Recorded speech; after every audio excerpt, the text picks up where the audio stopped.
Hello guys, welcome back to my channel. আজকের ভিডিওতে যে টপিকটা নিয়ে ডিসকাস করব সেটা হচ্ছে আজকের মার্কেট এবং আগামীকালের মার্কেটের জন্য কোন কোন জিনিসগুলো ইম্পর্টেন্ট, সেই সমস্ত কিছু নিউজ এবং আপডেটস যেগুলো আগামী দিনের জন্য বেশ ভালো ভাইটাল হতে চলেছে।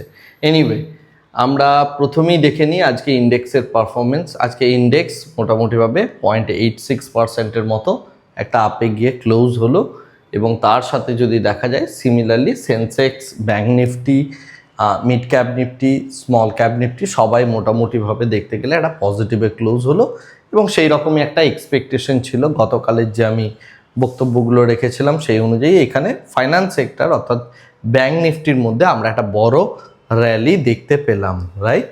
এই র্যালির পিছনে রিজন ডেফিনেটলি কোয়ার্টারলি রেজাল্ট, তো সেই বিষয়টা নিয়ে আমি আসছি। এনিওয়ে, যেহেতু নিফটির মধ্যে আমরা আপ র্যালি দেখলাম তাই ইন্ডিয়া ভিক্সকে এখানে কুল অফ হতে দেখতে পেলাম, রাইট? একইভাবে দেখতে গেলে ইউএসডি আইএনআর এই সময় যে গ্লোবাল আনসার্টেনটি, সেই গ্লোবাল আনসার্টেনটি এখনও রয়েছে এবং সেই সেন্সে দেখতে গেলে ইউএসডি আইএনআরও 93.40 টাকার কাছাকাছি জায়গায় এসে ফিক্সড। বিটকয়েনও আজকের ডেটে মোটামুটি আপ 1%-এর কাছাকাছি। এছাড়া ইউএসের বন্ডের ইল্ড অ্যাকচুয়ালি বাড়ছে। এর সব থেকে বড় রিজনটা হচ্ছে জাপান অ্যাকচুয়ালি প্রচুর পরিমাণে ইউএস বন্ড আগামী দিনে সেল করতে যাচ্ছে মার্কেটের মধ্যে। তো জাপানের গভর্নমেন্ট যদি হিউজ পরিমাণে একটা সেল করতে যাচ্ছে, তো সেই কারণে আগামী কিছু দিন আমরা ইউএস বন্ডের যে ইল্ড আছে এই ইল্ডটা কিন্তু আস্তে আস্তে বাড়তে দেখব। তারই একটা এফেক্ট এখানে আমরা অলরেডি দেখতে পাচ্ছি। এনিওয়ে, তো আমাদের মার্কেটের পার্সপেক্টিভ থেকে যদি দেখি আজকে 2088টার মতো শেয়ার অ্যাডভান্সে এবং 1200-র কাছাকাছি শেয়ার ডিক্লাইনে। যেগুলো মেন সব থেকে বেশি পরিমাণ বেড়েছে নিফটি 500 স্টকের মধ্যে টপ গেনার রয়েছে। তার মধ্যে Elecon, Nestle India, Groww, PNB housing এবং লেমন ট্রি, এগুলো প্রত্যেকটার মধ্যেই আমরা একটা ভালো কোয়ার্টারলি রেজাল্ট দেখেছি। এক্ষেত্রে গ্রো প্রায় নিজের যে অ্যানুয়াল রেজাল্ট সেখানে পাবলিশ করেছে, সেখানে প্রায় 4 টাইমসের কাছাকাছি নিজের প্রফিট বাড়িয়েছে। পিএনবি হাউজিংও সেম জিনিস। তো সেই কারণে এই সমস্ত স্টকগুলোর মধ্যে আমরা একটা বেশ ভালো স্ট্রং বুলিশনেস দেখতে পাচ্ছি। একইভাবে যদি আমরা দেখি কিছু শেয়ার রয়েছে যেগুলোর মধ্যে একটা স্লাইড বেয়ারিশনেস আজকের ডেটে দেখলাম, যেটা হচ্ছে can H life, Ola electric, Natco pharma, Eris এবং শ্যাম মেটালিক্স, এই সমস্ত শেয়ারগুলোর মধ্যে আজকের ডেটে একটা নেগেটিভিটি লক্ষ্য করা গেল। এনিওয়ে, এরপরে আমরা যদি পুরো আজকের ডেটের এই নিফটি 500 স্টকের মধ্যে নিফটি 50 স্টকের মধ্যে যদি দেখি, তাহলে যেটা দেখতে পাচ্ছি এইচডিএফসি ব্যাঙ্ক, আইসিআইসিআই ব্যাঙ্ক, এই দুটো ব্যাংকের মধ্যেই প্রত্যেকটা যে অ্যানালিস্ট আছেন তারা প্রত্যেকেই একটা পজিটিভ রেটিং দিয়েছেন এবং বাইং রেটিং দিয়েছেন এবং কোয়ার্টারলি রেজাল্ট ভালো এসছে, যেটা আমরা কোয়ার্টারলি রেজাল্ট অ্যানালিসিসের সময়ই বলেছিলাম আমি। তো সেই সেন্সে দেখতে গেলে আজকের ডেটে কিন্তু নিফটির মধ্যে যে পজিটিভিটিটা এলো সেটার অনেকটা পরিমাণ এলো কিন্তু এইচডিএফসি ব্যাঙ্ক এবং আইসিআইসিআই ব্যাঙ্কের থেকে। এছাড়া ফাইন্যান্স সেক্টরের মধ্যে বাজাজ ফাইন্যান্স, বাজাজ ফিনসার্ভ, এই সমস্ত শেয়ারগুলো আজকের ডেটে বেশ ভালো রকম বেড়েছে। উল্লেখযোগ্য হচ্ছে আজকে আইটি স্পেসটার মধ্যেও আমরা স্লাইডলি একটা বৃদ্ধি দেখতে পেয়েছি। একমাত্র রিলায়েন্স লার্জার স্টকগুলোর মধ্যে একটু নেগেটিভিটি দেখিয়েছে। বাকি যে স্পেসটা রয়েছে সেই স্পেসটার মধ্যে কিন্তু আমরা একটা পজিটিভিটি আজকের ডেটে বেশ ভালো পরিমাণ লক্ষ্য করেছি। এর মধ্যে কোয়ার্টারলি রেজাল্ট পার্সপেক্টিভ থেকে নেসলে ইন্ডিয়ার মধ্যে 8.55%-এর কাছাকাছি একটা বেশ বড় রকমের জাম্প দেখিয়েছে নেসলে ইন্ডিয়া। আজকের ডেটে নিফটি 50 স্টকের যদি আমরা অ্যাডভান্স এবং ডিক্লাইন দেখি, 70% স্টক এই মুহূর্তে অ্যাডভান্সে রয়েছে, অর্থাৎ পজিটিভে ক্লোজ দিয়েছে নিফটি 50 স্টকের মধ্যে। এছাড়া আমরা যদি আজকের ডেটের সমস্ত সেক্টরের কথা দেখি তাহলে যেটা দেখতে পাচ্ছি নিফটি এফএমসিজির মধ্যে অলরেডি একটা বাইং চলছে। এই বিষয়টা নিয়ে আমি অলরেডি দুটো ভিডিও আগে বলেছিলাম, যেখানে এইচইউএল এর মধ্যেও আমরা একটা বৃদ্ধি দেখতে পেলাম বা আইটিসির মধ্যেও একটা বৃদ্ধি দেখতে পেয়েছি। আজকের ডেটে দেখতে গেলে নেসলের মধ্যে বেশ বড় রকমের একটা বুলিশনেস দেখতে পেলাম। তো সেই কারণে এফএমসিজি সেক্টরটার মধ্যে কিন্তু একটা বেশ ভালো রকমের গ্রোথ বা একটা র্যালি আমরা লক্ষ্য করতে পারছি এই মুহূর্তে। এছাড়া নিফটি ব্যাংকসের মধ্যেও, কারণ এগুলো প্রত্যেকটাই কোয়ার্টারলি রেজাল্ট এবং অ্যানুয়াল রিপোর্টের জন্যই এই জিনিসটা হচ্ছে। বেসিক্যালি যারা প্রফিট মেকিং কোম্পানি সেগুলো কিন্তু একদিন, দুদিন, 3 দিনের মধ্যেই তাদের যে রেজাল্টগুলো পাবলিশ হচ্ছে সেই অনুযায়ী কিন্তু এরা একটা পজিটিভিটি দেখাচ্ছে। তো সেই স্ট্রাকচারটাই আমরা এখানে দেখতে পাচ্ছি। এরপরে যদি আমরা গ্লোবাল মার্কেট পার্সপেক্টিভ থেকে কথা বলি, ইউএস এবং ইরানের মধ্যে একটা নেগোসিয়েশনের জন্য জেডি ভ্যান্স অর্থাৎ আমেরিকার যিনি ভাইস প্রেসিডেন্ট রয়েছেন তিনি অলরেডি ইসলামাবাদে পৌঁছে গিয়েছেন এবং সেই কারণে কি বক্তব্যটা উঠে আসে তাদের এই বক্তব্য থেকে, বা তারা অ্যাকচুয়ালি কিছু করতে পারছেন কিনা, নেগোসিয়েশনে আসছেন কিনা, সেই যে আনসার্টেনটি, সেই যে বিষয়টা থাকে সেই বিষয়টা এখনও ইনট্যাক্ট রয়েছে এবং যে কারণে পুরো মার্কেটই মোরলেস ফ্ল্যাটই আমরা দেখতে পাচ্ছি গ্লোবাল মার্কেট পার্সপেক্টিভ থেকে।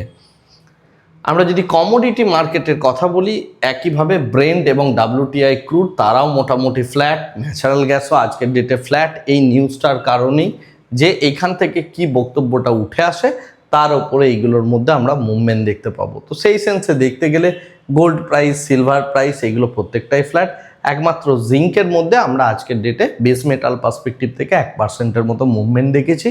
এছাড়া কমোডিটি স্পেসের মধ্যে আজকের ডেটে কিছু ইন্টারেস্টিং হয়নি। এরপরে আমরা যদি নিফটির ওপেন ইন্টারেস্ট পার্সপেক্টিভ থেকে কথা বলি, এটা আজকের ওপেন ইন্টারেস্ট নয়। তার কারণ হচ্ছে আজকে অলরেডি এক্সপায়ারি হয়ে গিয়েছে। তো আজকের ওপেন ইন্টারেস্ট নিয়ে কথা বললে আগামীকালের মার্কেটটা ভালো বোঝা যাবে না, তাই আমি আজকের ওপেন ইন্টারেস্ট নিইনি। এটা নেক্সট দুটো উইকের টোটাল যে ওপেন ইন্টারেস্ট আছে সেই অনুযায়ী আমি বলছি। তো আজকের ডেটে যে ওপেন ইন্টারেস্ট ছিল সেখানে 24,500-র মধ্যে পুট রাইটার হিউজ বেড়েছিল, যে কারণে মার্কেটকে আমরা 24,500 লেয়ারটাকে ভেঙে ওপরের দিকে যেতে দেখলাম। গতকাল যে কথাটা বলেছিলাম যে 24,500 স্ট্রাইক প্রাইসটা আমাদের দেখা উচিত এবং সেই অনুযায়ী মার্কেটের মধ্যে একটা র্যালি হবে। তো সেই জিনিসটাই আমরা আজকের ডেটে দেখতে পেলাম। এই যে ওপেন ইন্টারেস্টের যে চেইন দেখতে পাচ্ছি বা অপশন চেইনের যে ওপেন ইন্টারেস্ট দেখতে পাচ্ছি নিফটি 50-র মধ্যে, সেটা হচ্ছে নেক্সট দুটো উইকের এবং সেই সেন্সে যদি দেখা হয় 25,000-এর কাছাকাছি একটা স্ট্রং এই মুহূর্তে রেজিস্ট্যান্স, আর যদি দেখি 24,000-এর কাছে স্ট্রং সাপোর্ট। মাঝে 24,500-তে একটা dilemma, call writer put writer দুটোই বোথ মোটামুটিভাবে একটা সিগনিফিক্যান্ট অ্যামাউন্টই দু ক্ষেত্রেই রয়েছে। তো এই দিক থেকে দেখতে গেলে আজকের ডেটে বেশ বড় পরিমাণ একটা পুট রাইটার অ্যাডিশন হয়েছে। এই পুট রাইটারের অ্যাডিশন প্রুফ করে যে এর মধ্যেও এই স্ট্রাইক প্রাইসটার মধ্যেও স্লাইডলি একটা স্ট্রেংথ ধীরে ধীরে আসছে, বাট এটা এমন কিছু বড় স্ট্রেংথ নয়। তার কারণ হচ্ছে এখানে এমন কিছু বড় গ্যাপ তৈরি হয়নি কল রাইটার এবং পুট রাইটারের মধ্যে, যে কারণে আমরা স্লাইড একটা হালকা মুভমেন্ট দেখেছি, বিশাল বড় কোনো অ্যাব্রাপ্ট মুভমেন্ট এখন অবধি দেখিনি। তো এই জায়গাটা ভাঙারও প্রবণতা আছে, কিন্তু এই জায়গাটা আস্তে আস্তে সাপোর্টে পরিণত হচ্ছে। আগামী দিনের এই যে মানে ইউএসের যে বক্তব্যটা রয়েছে বা ইউএসের যে নেগোসিয়েশনস হচ্ছে সেই জায়গাটার উপর ভিত্তি করে এই জায়গা স্ট্রাইক প্রাইস অ্যাকচুয়ালি চেঞ্জ হবে বা এখানে ওপেন ইন্টারেস্ট চেঞ্জ আমরা আগামী দিনে দেখতে পাবো। এরপরে আজকের ডেটে ইন্ডিয়ান মার্কেট পার্সপেক্টিভ থেকে আমি কতগুলো নিউজ বলি বা কতগুলো আপডেট দিই। প্রথম আপডেট হচ্ছে নীতিন গাডকারি আমাদের যিনি মিনিস্টার রয়েছেন তিনি যেটা বলছেন যে 100% ইথানল ব্লেন্ডিং করতে এনার্জি সিকিউরিটিজের জন্য, এবং সেই ক্ষেত্রে আমাদের ইথানলকে ব্লেন্ড করার কথা তিনি বলছেন ফুয়েলের মধ্যে, এবং সেই জিনিসটা কিন্তু আগামী দিনে হতে চলেছে।